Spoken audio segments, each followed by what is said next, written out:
मैं हूं अनंत और स्वागत है आप सभी का मेरा चैनल एम बायोग्राफी में। आज का वीडियो जो है, जैसे कि आप सभी ऑलरेडी थंबनेल में देख चुके हैं, जो आपका एक न्यू सिलेबस आया हुआ है जिसके अकॉर्डिंग आपको बोर्ड के पेपर देना है। तो आज का वीडियो जो आपका बनाया हुआ है वो biology chapter first according to board syllabus, मतलब बोर्ड सिलेबस के अनुसार आपका पहला चैप्टर है, जिसके बारे में आपका आज का वीडियो है। देखिए, सबसे पहले मैं आपको बता दूं कि इस चैनल पर आपको जो वीडियो मिल रहे हैं वो एक मेरा वीडियो बनाने का पर्पज़ ये है कि बोर्ड के पेपर आप सही ढंग से सटीक आंसर देकर और जल्दी, बहुत ही जल्दी अपने पेपर्स की तैयारी कर सकें, ताकि आप एक अच्छे मार्क्स ला सकें। आप सभी जानते हैं कि बोर्ड का जो पेपर है उसमें भी ज़्यादा टाइम बचा हुआ नहीं है। तो देखिए, ये जो मेरा वीडियो प्रोवाइड है इसमें मैं आपको पहली बात तो सभी सब्जेक्ट से वीडियो प्रोवाइड कराऊंगा। बोर्ड एग्जामिनेशन होने से पहले आपको सभी सब्जेक्ट से कंप्लीट वीडियो मिल जाएंगे। आपके एक चैप्टर के लिए दो वीडियो होंगे। पहली वीडियो में आपको एक समरी मिलेगी कंप्लीट चैप्टर की, दूसरी वीडियो में आपको उसके कुछ पॉइंट्स मिलेंगे जो इंपॉर्टेंट पॉइंट्स हैं, और साथ में दूसरे वीडियो में आपको उसका एक पॉइंट मिलेगा, पीडीएफ मिलेगा। पीडीएफ के साथ में इंपॉर्टेंट पॉइंट्स मिलेंगे, पेपर्स भी मिल सकते हैं। तो जो आपको सभी सेकंड वॉल्यूम में मिल सकता है। तो आप कोई भी वीडियो को पहले बात तो देखना मिस ना करें, और दूसरा ये जो जानकारी मैं आपको दे रहा हूँ वो ज़्यादा से ज़्यादा लोगों को शेयर करें, ताकि आपकी भी हेल्प हो सके और भी स्टूडेंट्स की हेल्प हो सके, है ना। तो चलिए, आपका जो पहला चैप्टर है उसका नाम है पुष्पों या पुष्पीय पादपों में लैंगिक जनन। पुष्प होता क्या है? पुष्प एक प्लांट का पार्ट होता है। आप सभी जानते हैं कि हर एक पौधे ऐसे नहीं होते जो फूल देते हैं, कुछ पौधे ऐसे होते हैं जो फूल देते हैं, ठीक है। तो यहाँ पर जो ऐसे पौधों के बारे में बात की जाएगी जो पुष्प देते हैं, पुष्प जो पार्ट होता है वो मोस्टली जनरल पार्ट होता है, मतलब रिप्रोडक्टिव पार्ट ऑफ प्लांट होता है ना। तो चलिए, आज पहले तो इसका जो टॉपिक है इसमें देखिए आपके क्या क्या है। फर्स्ट आपका है पुष्प आवृत बीजों का एक आकर्षक अंग है। पुष्प आवृत बीजों का एक आकर्षक अंग है। आवृत बीज होते हैं जो बीज के ऊपर कवर होता है। जैसे कि आप अगर आम को खाते हैं तो आप देखते हैं कि आम का बीज उसके अंदर रहता है, तो हम उसको आवृत बीजी बोल सकते हैं, है ना। ऐसे ही जो हमारा फूल होता है, फूल क्या होता है? फूल के अगर हम कलर को देखते हैं या उसकी महक को देखकर ही उसके पास में जाते हैं। देन आपका अगला जो हेडिंग है वो रहेगा आपका निषेचन पूर्व संरचनाएं एवं घटनाएं।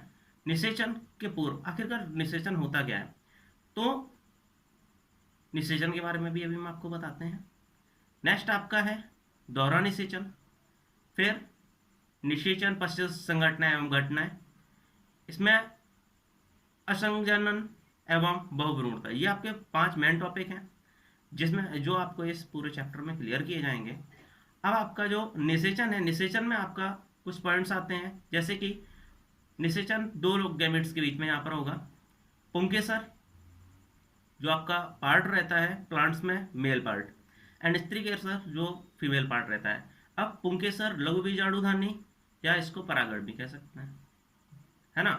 नेक्स्ट जो स्त्रीकेसर रहता है उसको बीजाणु, गुरु बीजाणु धानी तथा भ्रूणकोश। अगला इसमें परागण। परागण और परागकण दो अलग अलग चीजें रहती हैं, है ना। अब आपका जो एक पॉइंट और है जिसमें हम बताते हैं निषेचन पूर्व संरचनाएं एवं संघटनाएं। यहाँ पर एक निषेचन पश्च संघटनाएं। अब पश्च संघटनाएं में क्या है? भ्रूण कोश क्या रहता है, भ्रूण क्या है और बीज क्या है, ये आपके इसमें बताया जाएगा। तो चलिए, हम आपको एक एक करके इसकी डेफिनेशन पहले डिस्क्राइब करा देते हैं, उसके बाद इसकी कंप्लीट समरी रहेगी। चलिए गाइस, तो परिभाषा बताना फिर शुरू करते हैं। नंबर 1 है आपका आवृतबीजी। आवृतबीजी क्या होता है? जिसका बीज या भ्रूण किसी कवर के अंदर रहता है, ऐसे को हम आवृतबीजी कहते हैं। आवृत का मीन्स हम खोल भी अपनी लैंग्वेज में कह सकते हैं। जैसे कि आपने देखा है कि आम जो आपका होता है उसका जो बीज होता है उसके ऊपर एक कवरिंग होती है, तो हम आम को आवृतबीजी में रखते हैं, है ना। नेक्स्ट हमारा जो होता है, ये आपका टॉपिक है निषेचन का। तो निषेचन क्या होता है? नर तथा मादा युग्मकों के संयोजन की एक प्रक्रिया होती है जिसको हम निषेचन कहते हैं। जैसे ह्यूमंस में या इंसानों में क्या होता है, जो लैंगिक जनन होता है, जनन दो प्रकार का होता है, एक लैंगिक एक अलैंगिक। तो जो लैंगिक जनन होता है उसमें एक होता है मेल गैमीट और एक होता है फीमेल गैमीट। तो जो मेल गैमीट होता है, जैसे कि हमारा ह्यूमन होता है, तो ह्यूमन में स्पर्म होता है मेल गैमीट में और एग होता है फीमेल गैमीट में। तो इन दोनों के फ्यूजन करने का मतलब इन दोनों के मिलने की जो प्रक्रिया है उसको हम निषेचन बोलते हैं, है ना। नेक्स्ट हमारा है दोहरा निषेचन। निषेचन अलग है और दोहरा निषेचन अलग है। तो दोहरा निषेचन की डेफिनेशन क्या रहेगी आपकी, पुष्पीय पादपों में संलयन क्रिया में 3 केंद्रक होते हैं एवं एक युग्मक, युग्मक मीन्स ग्रुप, तथा 2 ध्रुवीय केंद्रक होते हैं। अतः प्रत्येक भ्रूण कोष में 2 संलयन युग्मक संलयन तथा त्रिसंलयन होने की क्रिया को दोहरा निषेचन कहते हैं। नेक्स्ट आपका रहेगा भ्रूण। भ्रूण क्या होता है, भ्रूण को हम एम्ब्रियो भी बोलते हैं। भ्रूण क्या रहता है, प्राणी के विकास की प्रारंभिक अवस्था को भ्रूण कहते हैं। जैसे कि आप अगर अंडा आपने देखा होगा तो अंडे के अंदर आप देखते हैं एक उसका पीला पीला पार्ट रहता है, इसको हम सेल्स भी बोल सकते हैं। तो सेल के अंदर जो न्यूक्लियस रहता है वही हमारा भ्रूण रहता है। तो अंडे में जो पीला पार्ट होता है उसको हम भ्रूण कह सकते हैं। और भ्रूण से रिलेटेड एक शब्द है आपका भ्रूण कोष। तो जैसे आप देखते हैं कि अंडे के ऊपर एक वाइट कवरिंग होती है जिसको मोस्टली खाया जाता है, तो जो वाइट कवरिंग होती है वही उसका भ्रूण कोष होता है। भ्रूण कोष का मीन्स है जिसको भ्रूण को जिससे भोजन मिल रहा है ना। देन हमारा नेक्स्ट है बीज। बीज क्या है, बीज एक परिपक्व बीजांड है जो निषेचन के बाद क्रियाशील होता है और यह उचित माध्यम मिलने पर क्रियाशील भी होता है। इसका मतलब बीज एक बीजांड का रूप होता है जो अगर उसको उचित माध्यम मिल जाए, जैसे कि जल, जितना तापमान चाहिए तापमान और वायु, अगर उसको सभी मिलता है तो फिर वो क्या करेगा, बीज अपना एक प्लांट के रूप में चेंज हो जाएगा, है ना। नेक्स्ट आपका रहता है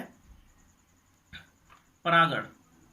परागण क्या है, तो परागण और परागकण 2 चीजें रहती हैं पहले तो परागकण क्या होता है, परागकण आपका रहता है हर पराग कोष में 2 पिंड होते हैं जिन्हें परागकण कहते हैं। अब परागकण क्या होता है, परागकण 2, एक होता है मेल में और एक होता है फीमेल में। मेल फीमेल का मीन्स है male flower and female flower, okay. तो पुंकेसर जो होता है वो रहता है आपका फूल का नर भाग और जो स्त्री केसर होता है वो होता है फूल का मादा भाग, है ना। अब यहाँ पर आपका जो प्रक्रिया है अब है आपकी परागण की। तो परागण जो होता है, परागण क्या होता है, पराग कोष पुष्प का नर भाग है, इसमें परागण पाए जाते हैं जिसको हम पराग कोष कहते हैं। परागण क्या है, परागण एक प्रक्रिया है। परागण क्या रहता है, हर जब किसी पुष्प का परागकण निकलकर किसी दूसरे पुष्प या किसी दूसरे पौधे के पुष्प तक पहुंचता है तो इस प्रक्रिया को हम परागण कहते हैं। ये आपकी कुछ डेफिनेशंस थी रिलेटेड। चलिए अब हम शुरू करते हैं आपकी चैप्टर की समरी। समरी मीन्स एक सारांश जिसमें आपको पूरे चैप्टर का डिटेल मिलेगा कि आपके चैप्टर में क्या क्या है। तो बेसिक समरी में आप देखिए क्या है। पुष्प आवृत बीजी बीजियों में लैंगिक जनन के आधार पर है। पुष्पों में पुंकेसरों के पुमंग संगित नर जनन अंग का प्रतिनिधित्व करते हैं, जबकि स्त्री केसर के जायंग संगत मादा जनन अंगों का प्रतिनिधित्व करते हैं। इसमें पुष्प जनन अंग अलग होता है, मादा जनन अंग अलग होता है। एक प्रारूपी परागकोश द्विपालिक, द्विकोष्ठीय या चतुष्कोष्ठीय बीजाणुधानी होता है। परागण लघु बीजाणुधानी के अंदर विकसित होते हैं। 4 भित्ति परतें अंतस्त्वचा और अंतस्थिजियम मध्य पर और टेटिपिटम, ये इसके 4 पार्ट रहते हैं। लघु बीजाणुधानी को आवृत किए होते हैं। बीजाणु जन ऊतक की कोशिकाएं लघु बीजाणुधानी के केंद्रक में अवस्थित अर्धसूत्री विभाजन से गुजरते हुए लघु बीजाणुओं की रचना करते हैं और प्रत्येक लघु बीजाणु व्यवस्थित रूप में परागकण के रूप में विकसित हो जाता है। परागकण पर नर युग्मक जनन पीढ़ी का प्रतिनिधित्व करता है और परागकणों में 2 सतही भित्ति होती है जो बाहर बाह्य चोल तथा अंदर की ओर अंतःचोल कहलाती है। चोल मीन्स रहता है आपका कवर। बाह्य चोल स्पोरोलैनिन का बना होता है और जनन छिद्र युक्त होता है। परागकण में अवनमन के समय दो कोशिकाएं, एक कायिक कोशिका, दूसरा जनन कोशिका। कायिक जो उसकी बॉडी बनाने में कार्य करेगी और जनन जो उसकी रिप्रोडक्शन में हेल्प करेगी। या तीन कोशिकाएं, एक कायिक कोशिका या दो नर युग्मक हो सकते हैं। स्त्री के स्तर में तीन अंग होते हैं, वर्तिकाग्र, वर्तिका तथा अंडाशय। अंडाशय में बीजांड उपस्थित होते हैं। बीजांड में एक डंठल होता है जिसे कीपिका कहते हैं तथा दो संरचनात्मक अध्यावरण तथा एक द्वार जिसे बीजांड द्वार कहते हैं।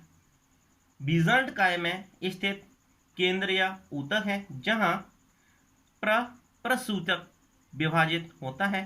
प्रसूतक कोशिका गुरु बीजाणु मातृ कोशिका अर्धसूत्री विभाजन से विभाजित होते हुए एक गुरु बीजाणु भ्रूण कोश की रचना करते हैं और एक परिपक्व भ्रूण कोश 7 कोशिकीय एवं 8 न्यूक्लिएट होते हैं। बीजाणु द्वार शीर्ष पर अंड उपकरण में 2 सहकोशिकाओं तथा एक अंड कोशिका समाहित होती है। निभाग छोर पर मतलब लास्ट में 3 प्रतिव्यासांत होते हैं। केंद्र में 2 ध्रुवीय न्यूक्लियी के साथ एक बृहद केंद्र की कोशिका भी होती है। परागण एक प्रक्रम है। परागण क्या है? परागण एक प्रक्रम है जिसमें परागकण परागकोश से वर्तिकाग्र तक स्थानांतरित होते हैं। परागण एजेंट या तो अजीवीय, मतलब अजीवी में निर्जीव आता है, हवा और पानी होते हैं, या फिर आपका जीवी होता है। यहाँ पे क्या हो सकता है, आपने देखा होगा जो मक्खियाँ होती हैं तो या तो उनसे रिप्रोडक्शन होता है प्लांट्स में, और या फिर हमारा क्या रहता है, उसका बीज गिरा पानी के द्वारा एक जगह से दूसरी जगह पर पहुंच गया और उसके द्वारा रिप्रोडक्शन एक हो जाता है ना। नेक्स्ट, पराग स्त्री केसर संकर्षण के अंतर्गत वे सभी घटनाएं शामिल होती हैं जो वर्तिकाग्र पर परागण के अवनमन मीन्स जड़ने से शुरू होकर भ्रूण कोश की परागनली में प्रवेश या पराग के संबंध तक क्रिया होती है। इसके आगे सुयोग परागण वर्तिकाग्र पर परागकण का अंकुरित होना और परिणाम स्वरूप परागनलिका का वर्तिकाग्र के माध्यम से वृद्धि करना, बीजांड में प्रवेश और अंत में एक सहायक कोशिका में 2 नर युग्मकों का विसर्जन होता है और आवृतबीजी दोहरा निषेचन प्रदर्शित करते हैं।